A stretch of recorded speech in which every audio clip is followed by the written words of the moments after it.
Hello everyone, देख सकते हो आप लोग, मैं रेडी हो चुकी हूँ और जा रही हूँ अभी मैं चिकू को लेने के लिए स्कूल। छुट्टी हो रहा है तो मम्मी का वेट कर रही हूँ, मम्मी आए फिर जाऊँगी लेने। 12:10 पे उसकी छुट्टी होती है एंड उसके बाद से ला के खाना वगैरह करूँगी। एंड ये मैं अपने नए कैमरे से वीडियो शूट कर रही हूँ, पोर्ट्रेट मोड पे है। बताना कैसा लग रहा है, मुझे तो अभी कुछ भी उतने अच्छे से समझ में नहीं आ रहा है। एंड अभी मेरे फेस पे ना काफ़ी कुछ मुझे लग रहा है अब करना पड़ेगा। अभी तक मैं बहुत केयरलेस रहती थी बट अब थोड़ा थोड़ा कुछ कुछ करना पड़ेगा, क्योंकि देखो बहुत ज़्यादा डल लग रहा है, बहुत ही ज़्यादा डल हो गया। इतना डल मेरा फेस कभी भी नहीं था। इस प्रेगनेंसी मतलब डिलीवरी के बाद से तो मेरे हेल्थ की ही ऐसी तैसी हुई पड़ी है। पेट है तो वो एज़ यूजुअल जितना था 8 मंथ का वैसा ही है, बिल्कुल भी डाउन नहीं जा रहा। जबकि 8 मंथ का सीज़र होने जा रहा है, कंप्लीट हो जाएगा कल। बट ऐसा कुछ भी नहीं हो रहा है चीकू के टाइम, जबकि मेरा ना 6 मंथ में ऑलरेडी वेट रिड्यूज़ हो गया था अच्छे से। जबकि मैंने उस टाइम पे अच्छे से मैं खाती थी और कुछ भी नहीं उतना वर्क होता था। 4 महीने मैं फुल ऑन फुल रेस्ट की थी, जो इस बार मैं नहीं की हूँ। इस बार मैंने आपको बताया है कि जैसा कि मैं 1 हफ़्ते भी, जो बोल सकते हो 1 हफ़्ते भी बहुत गलत बात हो जाएगी।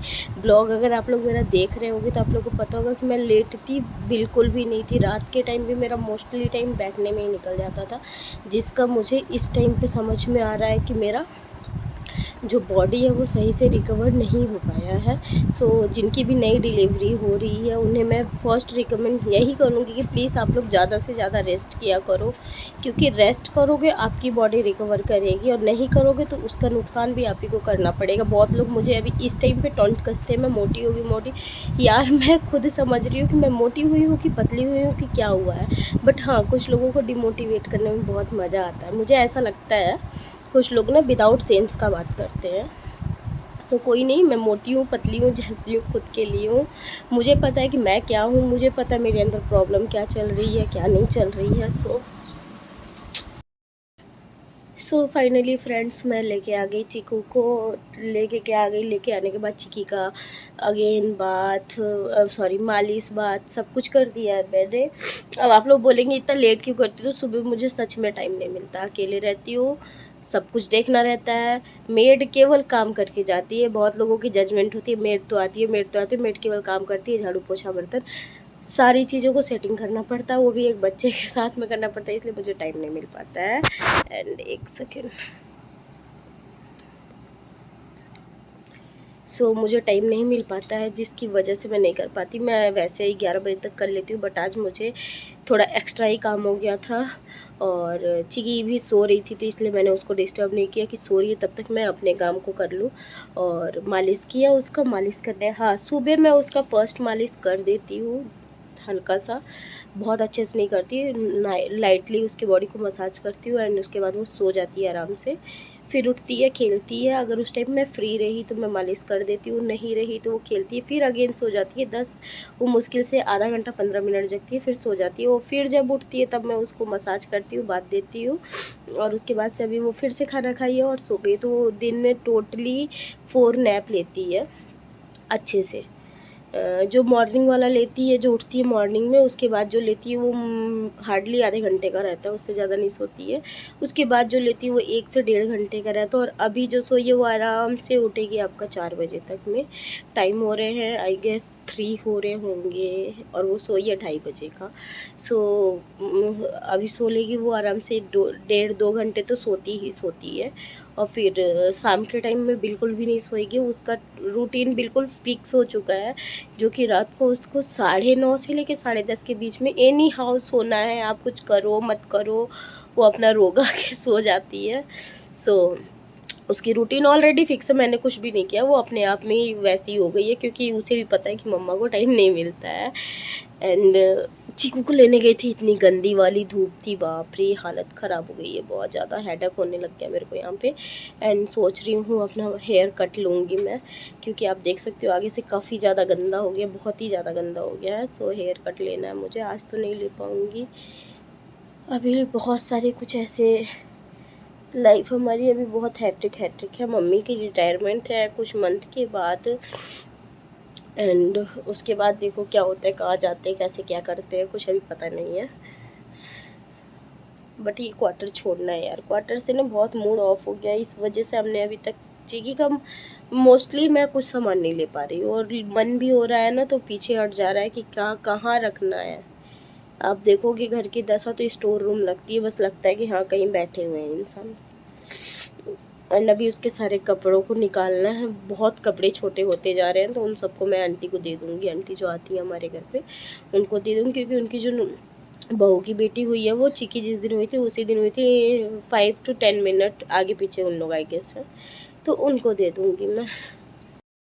सोच रही थी मैं आप सबको बता दूं कि मैं इतने दिनों से ब्लॉग क्यों नहीं डाल रही थी। मैं लास्ट में इस क्लिप को ऐड करूँगी, क्योंकि इस ब्लॉग को डालने में मेनली मुझे जो डर लग रहा है सबसे ज़्यादा वो ये है कि मेरी फैमिली इस ब्लॉग को देखती है, और बोला जाता है ना अगर कोई घाव है तो उसे सूखने दो, कुरे दो मत। सो इस वजह से मैं नहीं जल्दी बताना चाह रही थी, बट इन्फॉर्म कर दे रही हूँ आप सभी को भी कि हाँ 2-2.5 महीने हो गए ब्लॉग भी नहीं बनाई, बीच में मैंने ब्लॉग बनाया भी नहीं है। और जो थोड़ा बहुत कुछ क्लिप लिया था मैंने बताया था कि सॉरी कहाँ से पता लगेगा आप लोगों को, हाँ मैं अभी मायके गई हुई थी अपने मार्च में, 11 मार्च को गई थी मैं 1 वीक के लिए केवल।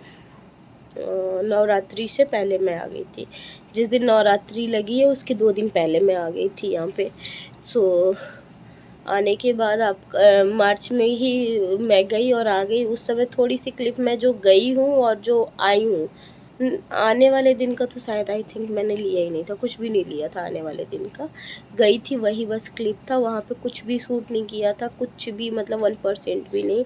एंड उसके बाद ही मेरा फ़ोन ख़राब हो गया था, जिससे मैं ब्लॉग बनाती थी पहले, अभी जो लिया हुआ था A32 वो ख़राब हो गया था मेरा। तो फिर मैंने उस फ़ोन को बहुत ट्राई किया बनवाने का, हुआ यूँ था कि उसके बैटरी पूरी बैठ गई, चार्ज नहीं हो रहा था, केबल सपोर्ट नहीं कर रहा है। सो मैंने उसको सैमसंग के उसमें दिया था, सैमसंग सर्विस सेंटर में। तो उन्होंने बोला कि आई गेस इसका मदरबोर्ड उड़ गया है। तो हस्बैंड बोले जो मदरबोर्ड में पैसा लगाऊंगा इससे बेटर है कि तुम्हें मैं नया फ़ोन ला देता हूँ। वैसे भी उसका कैमरा मुझे नहीं पसंद था, मैं बता रही हूँ, इनको उतना कैमरे का नहीं होता है, तो मुझे वो फ़ोन पसंद नहीं था। ये मुझे ले नहीं गए थे जिस टाइम वो मेरे लिए फ़ोन लाए थे, वो सरप्राइज़ लाए थे। मैंने इनको बोला भी था कि फ़ोन में सरप्राइज़ मत दिया करो, क्योंकि मेरा क्या होता है ना, मेरे को जो पसंद आता मैं वो ले लेती हूँ। और आप लोगों हाँ, तो मैं आप लोगों को ये बता रही थी कि मैं इतने दिनों से ब्लॉग क्यों नहीं शूट कर रही थी। उसका बहुत बड़ा रीज़न था, हमारी फैमिली में बहुत बड़ी एक मिस हैपनिंग हो गई थी। हमारा जो आप पिछला ब्लॉग देखे होंगे उसमें आप लोगों को मैंने बताया भी है कि मैं काफ़ी ज़्यादा परेशान चल रही थी बहुत टाइम से। आप नवंबर से ही ले लो, नवंबर नहीं दिसंबर के फर्स्ट वीक से ले लो, बहुत परेशान थी। इस बार का न्यू ईयर वगैरह भी आपने हमारा देखा हुआ था कि कुछ भी मेरा मूड नहीं हो रहा था बिल्कुल भी। तो रीज़न उसके पीछे ये था कि हमारे चाचा जी जो हैं उनकी तबीयत बहुत ही ज़्यादा ख़राब थी। सो मैंने इसलिए भी नहीं किसी को बताया ना कि जब वक्त आएगा ठीक हो जाएंगे फिर मैं सबको बता दूंगी। ऐसा था मेरे साथ, ऐसा था। मैं क्या सोचती हूँ, किसी की बीमारी को बताना ही नहीं चाहिए जल्दी। ये मेरा पर्सनल थॉट है, मैं सच बताऊँ कि ज़्यादा नहीं बताना चाहिए। कि होता है ना सामने वाला उस चीज़ को किस वे में ले रहा है, क्या बोलेगा, सिंपैथी गेन हो रहा है, क्या हो रहा है, इस वजह से मैं नहीं बताती हूँ। सो मैं नहीं बताई थी, बट आप लोगों को बता दूँ कि 15 फ़ेब को वो हमारे बीच अब नहीं है। 15 फ़ेब को वो शांत हो गए थे। एंड उनको प्रॉब्लम जो थी वो ये थी कि उनका जो किडनी था वो दोनों वर्क करना बंद कर चुका था, डैमेज हो गया था काफ़ी ज़्यादा क्या मतलब टोटली डैमेज हो गया था। और जिस टाइम पे चाचा यहाँ आए थे वो इसी का ट्रीटमेंट ही लेने आए थे। तो उनका फर्स्ट ट्रीटमेंट जो था वो बनारस से था, बट पापा को बनारस उतना जमता नहीं है, तो उन्होंने बोला कि नागपुर से करवाएंगे। और बहुत सारे लोगों ने सजेस्ट किया कि हाँ किडनी के लिए बेटर है नागपुर को डॉक्टरों के पर्पज़ से, यहाँ जहाँ पे हम लोग रहते हैं यहाँ के लोग बोलते हैं कि बहुत बेटर प्लेस है, सो वहाँ से करना। तो वहाँ के भी डॉक्टर ने दवा दिया था। एंड सबसे अच्छी बात बता रही हूँ आपको कि उस दवा से बहुत ही ज़्यादा कंट्रोल हो गया था इनका प्रॉब्लम। और कुछ श्रेय मेरे घर को जाता है कि मेरी जो बहनें थी दोनों, मम्मी काफ़ी ज़्यादा हार्ड वर्क की थी। उनको मतलब जो टोटली डाइट पे रखना होता है ना, उनका जो डाइट था उस अकॉर्डिंग उनको खाना पीना सब कुछ दिया जा रहा था। बट क्या कैसे कहाँ हुआ कुछ नहीं पता चला। होता है ना कि जब कुछ होना होता है तो आपके आप पे ऑटोमेटिक पर्दे पड़े रह जाते हैं। वही हमारे साथ भी हो गया था कि कुछ समझ में नहीं आया और सडनली 9 फ़ेब को उनकी तबीयत बहुत ख़राब हो गई थी। तो पापा अब इमरजेंसी, मेरे पापा का मैं आपको बता दूं कि आज तक कुछ भी उनके ऊपर लोड ऐसा पड़ा ही नहीं है। वो म, मतलब दूर से ही हैंडल करते थे, फिज़िकली कहीं अवेलेबल नहीं होते थे। रीज़न ये है कि उनके पास बहुत सारे लोग थे उस समय करने के लिए, ज़रूरत नहीं पड़ती है, सबसे बड़ी बात है। बट इस केस में पापा फिज़िकली वहाँ पे अवेलेबल थे। 9 को उनकी तबीयत ख़राब हुई थी, तो पापा, मेरी छोटी सिस्टर, मेरे जीजू लेके गए उनको बनारस। एंड बोला जाता है ना, वक्त आने पे आपका साथ कौन देता है कौन नहीं, हमें इस टाइम पे बहुत अच्छे से पता चल गया है ये सारी चीज़ें। सो पापा लेके गए वहाँ पे इमरजेंसी में उन्हें एडमिट किया गया। कौन सा हॉस्पिटल तो मुझे नाम नहीं याद है। इमरजेंसी में एडमिट किया गया और वेंटिलेटर पे उन्हें डाला गया था। तो जब वेंटिलेटर का नाम आया था ना, तो थोड़ा सा धक्का हुआ हम लोग के अंदर, क्योंकि ना वेंटिलेटर मतलब हमारे में तो बहुत ही बेकार हो जाता है कि हाँ, नो के बराबर ही वो एक तरीके से होता है। सो वेंटिलेटर पे उन्हें डाल दिया गया था। बट डे 4 वो काफ़ी अच्छा इम्प्रूवमेंट कर गए थे। डॉक्टर डेली बोलता था इम्प्रूव कर रहे हैं, इम्प्रूव कर रहे हैं। मैं तो वहाँ पर थी नहीं, खैर मुझे भी जो बताया जाता तो वही मैं जानती हूँ, वही मैं आपसे भी शेयर कर रही हूँ। एंड पापा आए थे यहाँ पे 14 को, कुछ उनको काम था उस वजह से। तो हमने सोचा था चीकी का 18 को 6 मंथ कंप्लीट होने वाले थे। हमारे में होता है 6 कंप्लीट होने के पहले अन्नप्राशन बहुत ज़रूरी होता है। तो हमने बोला कि चलो अच्छा है पापा आए हुए हैं, 15 को करा देते हैं और उसके बाद पापा के साथ ही फिर हम लोग भी निकल चलेंगे बनारस। मुझे देखना था एंड हस्बैंड वहाँ रुकते 1-2 दिन के लिए। बट बोला जाता है भगवान को जो मंजूर होता है होता बस वही है। आप चाहे कुछ भी कर लोगे, आपकी चलती नहीं है। मैं इतना जान चुकी हूँ, मुझे भगवान पे इतना ज़्यादा ट्रस्ट हो चुका है ना कि उनसे बड़ा कोई आपका कुछ प्लानिंग नहीं कर सकता है। चाहे आप कुछ भी कर लो, आपके पास बहुत पैसे हैं, सब कुछ है, कुछ नहीं फ़ायदा नहीं होता उसका।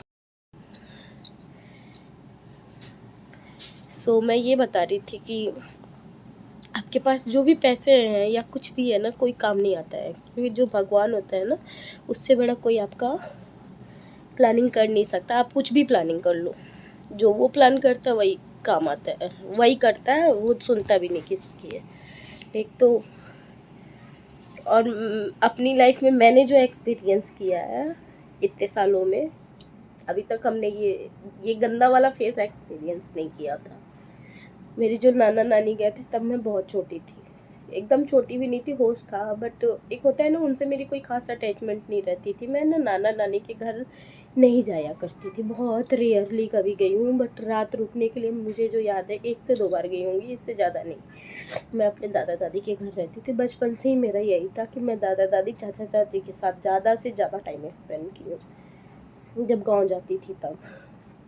सो लाइफ का जो सबसे कड़वा वाला सच है वो ये है कि आपके पास बहुत पैसे हैं, आप बहुत बड़े आदमी हो, बट आपको खुद नहीं पता कि आपका कल क्या है। ऐसे ही हमें भी नहीं पता था कि हमारा जो मॉर्निंग होने वाला था वो कौन सा मॉर्निंग था। अच्छे से मैं उठी थी, मैं बता रही हूँ 15 का मैं आपको बता रही हूँ। मैं सुबह उठी और मुझे ना अजीब सा जैसे नहीं होता है कि बहुत ही गंदा सा फील। एक तो घर का माहौल नहीं अच्छा था, क्योंकि सही सीधी बात है, जब घर का एक बंदा नहीं अच्छा है तो कहाँ से अच्छा होगा। तो कुछ अच्छा नहीं लग रहा था। हस्बैंड बोल रहे थे कि हो गया सुबह, नॉर्मली ना जो रिचुअल्स है वो तो फॉलो करने पड़ते हैं। तो मैं बोली कि ठीक है चलो, बना रही थी सब कुछ धीरे धीरे से, और मेरा मन नहीं हो रहा था बनाने का उस दिन। पता नहीं कैसा हो रहा था ना कि जैसे मैं हर दिन, मतलब चीकू का भी मैंने ही किया था, तो बट मैं नहा वहा के सब कुछ अच्छे से कर रही थी। इसमें ना मुझे लेजीनेस अजीब सी हो रही थी। मम्मी ने छुट्टी लिया हुआ था कि तुम अकेले कैसे करोगी सारा चीज़, तो और मेड नहीं आ रही थी मेरी उस दिन। तो मम्मी बोली कि मैं इधर का देख लेती हूँ, तुम किचन देख लो। मैं उठी सुबह तो नॉर्मली बैठी हुई थी। हस्बैंड बोले चाय वगैरह पी लो फिर काम करना। मैंने बोले चलो ठीक है। चाय पी लिया, फिर भी मैं बैठी हुई थी। मुझे कुछ समझ नहीं आ रहा था। सामान मैं आपको बता रही हूँ, मतलब रियलिटी, तो मैं बहुत सारे सामान बोलते जा रही थी। एक एक करके हस्बैंड ला रहे थे बार बार जाके मार्केट से। वो बाद में गुस्सा भी हो गया कि तुमको हुआ क्या है, तुम एक लिस्ट नहीं दे सकती। उसके बाद मैं खाना बना रही हूँ। आपको बताऊँ, हमारे में साग और रसियाव बहुत इम्पॉर्टेंट होता है किसी शुभ काम के लिए। मैं साग बना रही थी, वहीं खड़ी हूँ और साग में पानी छोड़ा हुआ है। क्या सोच रही थी, कैसे कर रही थी नहीं पता, मेरा सडनली साग पूरा ही जल गया। जो रसियाव बना रही थी वो नीचे से जल गया। मैं बोल भी रही हूँ, पता है आज मेरा मन अजीब सा लग रहा है, अच्छा नहीं लग रहा है मेरे को, मतलब बता भी नहीं पा रही थी कैसा लग रहा था। तो हस्बैंड बोले हो गया, चलो कोई बात नहीं, थोड़ा थोड़ा ही बनाना, ज़्यादा नहीं बनाना, खाने का मन नहीं है क्योंकि। तो मैं ना सब कुछ बिल्कुल लिमिटेड बनाई थी कि मुंह में बस सुबह के लिए पड़ जाएगा और वो खा लेगी। और पापा को फ़ोन कर दिया था कि पापा 11 बजे तक किसी हाल में आ जाइएगा। 11 से 12 के बीच में, 12 बजे तक का ही केवल मतलब मुहूर्त था। 1 घंटे के मुहूर्त में हमने रखा था क्योंकि उसके बाद टाइमिंग नहीं फंस रही थी। मेरी मजबूरी थी 15 तारीख, मैं बता रही हूँ। वरना मैं इस बार जो सोची थी कि मेरी चिक्की बहुत लकी होगी कि उसके दो नाना यहाँ पे रहेंगे, अन्नप्राशन कराएंगे, बट नहीं था पॉसिबल। तो फिर ना सडनली मेरे पास दीदी का फ़ोन आता है 11:30 बजे कि सुमन हम लोग निकल गए हैं। अब मैं नहाई नहीं थी उस समय तक और चिक्की को मैंने सुला दिया था कि हाँ ठीक है, सब कुछ कर लेते, उसके बाद से उसको नहलाती हूँ और खुद नहा के रेडी हो जाऊँगी। तो मैंने बोला कि अब पापा आएंगे, गुस्सा करेंगे। पापा का सेकेंड शिफ्ट ड्यूटी भी था। मैं गई, जल्दी से नहाई। चिक्की मेरी सो रही थी, मैंने बोला सोने दो, पापा आएंगे तो ऑन टाइम उसे उठा के खुद दूँगी। और मैं जल्दी जल्दी सारी प्लेटें वगैरह रेडी करके रखने लग गई थी। सब कुछ रख दिया। फिर अभी जैसे रख के ना मैं और सोची कि चलो ठीक है, पूछूँ दीदी से। कहा था कि मैं दीदी से फूल मंगवा रही थी कि थोड़ा फूल लेते हैं ना, काम है।